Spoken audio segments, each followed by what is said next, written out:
Last month, Harris was leading our poll by 5 percentage points. All of this remains inside the margin of error. And the poll also shows voters consider Vice President Harris as the candidate who best represents change. What do you make of all that 3 weeks before Election Day? Yeah. Good evening, Reverend. Thank you so much for having me 3 weeks from the election. What I make of this is what we've always known to be true, right? This is going to be a margin of error race down until November 5th. You have a very polarized electorate. You have more and more voters who are beginning to tune in. You have an even smaller universe of voters who have not yet made up their minds. And so for us as a campaign down the final stretch here, it's about using every tool that we have at our disposal to reach those voters that are going to ultimately decide the pathway to 270 electoral votes. And it means the vice president being aggressive out on the stump as she is today in North Carolina. It means this campaign continuing to run ads. It means us knocking on doors, making phone calls, making sure that we are reaching those voters who have not been paying attention to the presidential race for the past year and a half, but who are really now in the month of October beginning to tune in. And so when you speak to the issues, right, who is fighting for the middle class, making sure that we are communicating that day in and day out, that there's one candidate in this race who, as the vice president just said, is actually focused on the American people and providing solutions for them and their problems, right? And that's the vice president. And on the other side, making sure that people understand the risk that Donald Trump poses, the risk of a second Trump presidency, a man who is out here every single day when he's not airing his own personal grievances, is talking about things like what you heard from him this morning, right? Saying that the enemy is from within, right? And that he's willing to use the police or the National Guard or even the military to go after his political opponents. These are the stakes for the American people. We're going to make sure that they understand them down the stretch over the course of the final 23 days. A lot of strong language from President Trump. Even talked the other day about a day of violence with law enforcement. But the candidates are both in swing states tonight. Donald Trump is set to take the stage any minute for his Arizona rally. Meanwhile, the vice president just wrapped up a campaign rally in North Carolina where she's held several events this weekend. However, we also saw former President Trump rallying in the heavily Democratic state of California last night, and he has a rally scheduled in New York City later this month. How are the campaigns going about these last 23 days differently?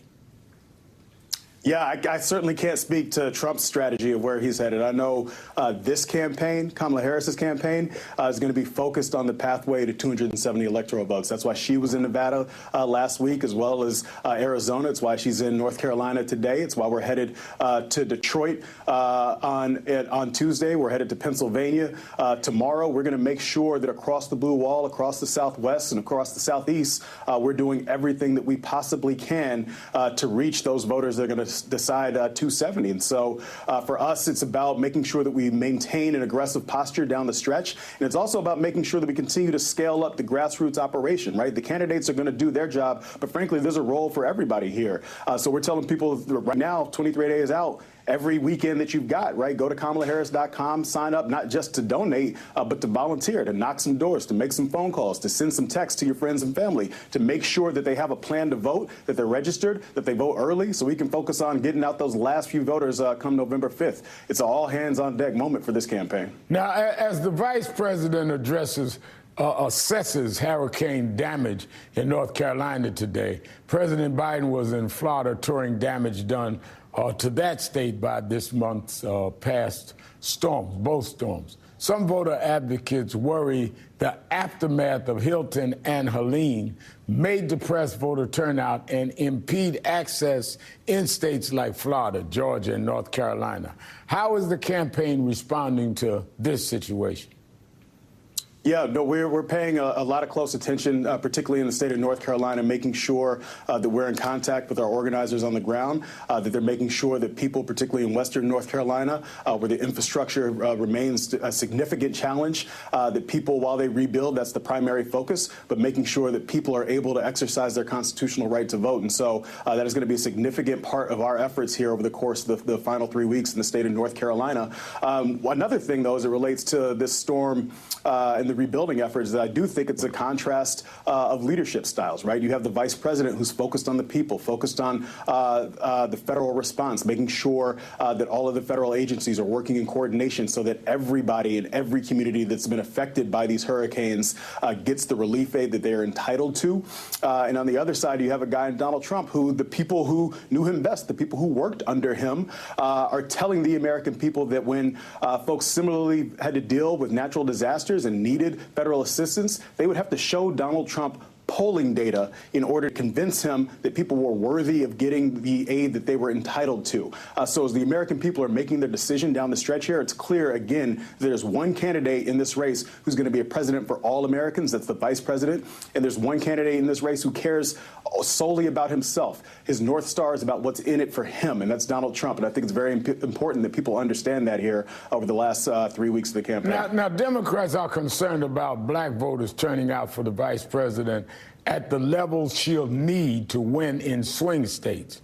New polling from the New York Times shows black support for the vice president at 78%, compared with the 90% garnered by President Biden 4 years ago. Meanwhile, Trump may double his black support from 8 years ago. The Harris-Walz campaign launched its Souls to the Polls initiative today, pairing up with prominent black faith leaders to drive turnout using the church as a base. And the vice president spoke earlier at a Greenville, North Carolina church, one of the many she's expected to appear as part of an effort. What else can you tell us? Yeah. So a couple things. Number one, you mentioned the polling. There's also the CBS polling out today, too, which shows black support for vice president to be about 87%. That's exactly where it was for President Biden at this point in 2020 before he went on to win. But we're frankly not focused on the polling. As the vice president herself will say, she's not taking any vote for granted, right? She is going to earn every single vote. And so that's why she continues to be out on the stump in communities like Greenville. Again, we're going to Detroit later this week, making sure that black voters understand the stakes of this election and that there's one candidate who's actually looking out for their interests and wants to improve the communities, our communities across the country. That's Vice President Harris, right? It's somebody who understands that black men in particular always aim to be strivers, right? They aim to be providers. They aim to open up small businesses and be entrepreneurs. We're proud of the work that the administration has done, for example, as it relates to record low black unemployment, cutting black child poverty in half. But for the vice president, that's the floor of what we can achieve, not the ceiling. And everything that she's talking about on the stump is about what is possible moving forward. And again, that stands in stark contrast to the dark vision that Donald Trump has. We already know the type of president that he was for black America. The things that went up under his presidency by the end of his term for black folks was the unemployment rate and the uninsured rate. We'd see the chaotic vision that he has. His Project 2025 agenda would rip away things like the $35 a month insulin cap, would provide blanket immunity for police no matter what conduct they have. We see the harm that he would cause for black folks across this country. But this campaign is leaving no stone unturned, as you said, right? We've launched Soul to the Polls today. We're going to make sure that we're out on the stump engaging across communities day in and day out for the next 3 weeks, because there's frankly too much at stake for all Americans, and for black America in particular. We're going to make sure that we leave absolutely nothing to chance down the stretch. Now, before I let you go, I must ask you about the campaign's response to the escalating situation in the Middle East. The Israeli military conducted bombing operations in southern Lebanon overnight, and the U.S. has approved deployment of personnel and anti-missile weapons to Israel to protect against strikes from Iran. Also, earlier today, more than 60 Israelis were injured following a drone strike in northern Israel. 5 people are in critical condition. Earlier this week, we learned that Trump's own Joint Chief of Staff, General Mark Milley, himself considers Trump to be, quote, the most dangerous person in this country. This is his own military man. This is according to a book by Washington Post reporter Bob Woodward. How does the Harris campaign make the case on national security in the final days of this campaign? Yeah, listen, I think you should look to no one further than the people who knew Donald Trump best when it comes to national security, right? You talked about General Milley, this is the chairman of the Joint Chiefs, saying that Donald Trump does not have the mental acuity nor the fitness to serve as commander-in-chief. You've heard from people like Esper, from Bolton, others, the people who are in the Situation Room with President Trump, who are saying that this is a man who has neither the temperament nor the judgment to manage complex global national security issues as the one that we're dealing with in the Middle East right now. Again, there's one candidate in this race who has the character, who has the temperament, who has the judgment to actually serve as commander-in-chief.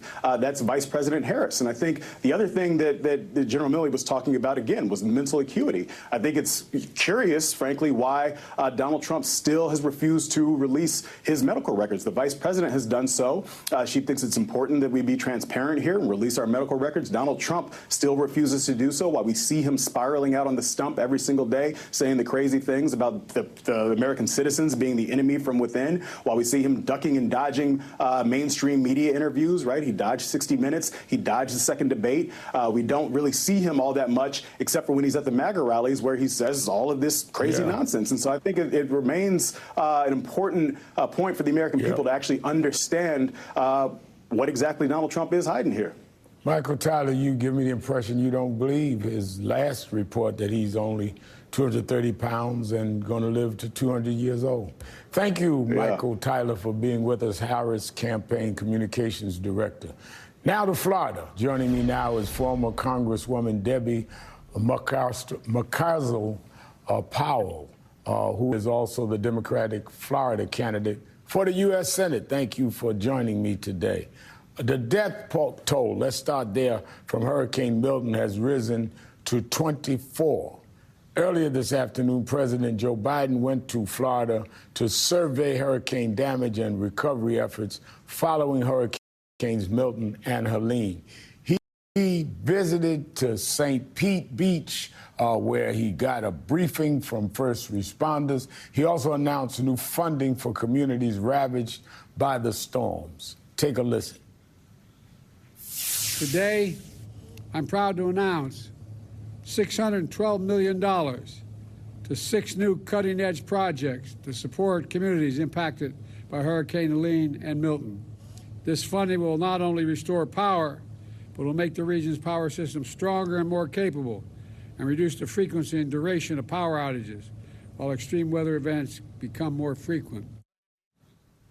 What are your thoughts on the president's visit today, Debbie? Yeah, first of all, good afternoon, Reverend. Look, I've been traveling all across the state. I was in Wellington, an area that was affected by tornadoes on Friday. Yesterday, I was in Fort Myers. Today, I visited Tampa. And the President Biden, gave me a call this morning as I was trying to get to Tampa. And I thanked him. I thanked him for coming to the state of Florida to show Floridians and also the entire country that we need to work together when we are faced with these devastating storms, devastating natural disasters. I'm very grateful for the support, the funding that he's bringing to the state. I think that this is a moment where we really need to pay attention on the leadership that we have in the state. We have to make sure that we have politicians that are able to put politics aside, partisan politics aside, and work together in a coordinated effort, local officials, state officials, and federal officials. And we haven't had that in the state of Florida, unfortunately. Look, Rick Scott, the person that I'm running against, has been spreading disinformation about FEMA funding, which is extremely dangerous, and it puts the lives of many survivors at risk. The families that I have spoken to, I mean, it's heartbreaking to listen to them. Some of them don't even have property insurance. They don't know how they're going to be able to get back up on their feet. And so I had to tell them that FEMA's there especially to support them, to give them that disaster relief. And they're confused because of the disinformation. Rick Scott, of course, is walking around with this Navy hat, but voted against FEMA funding. I mean, he is one of the biggest frauds that we have in the United States Senate.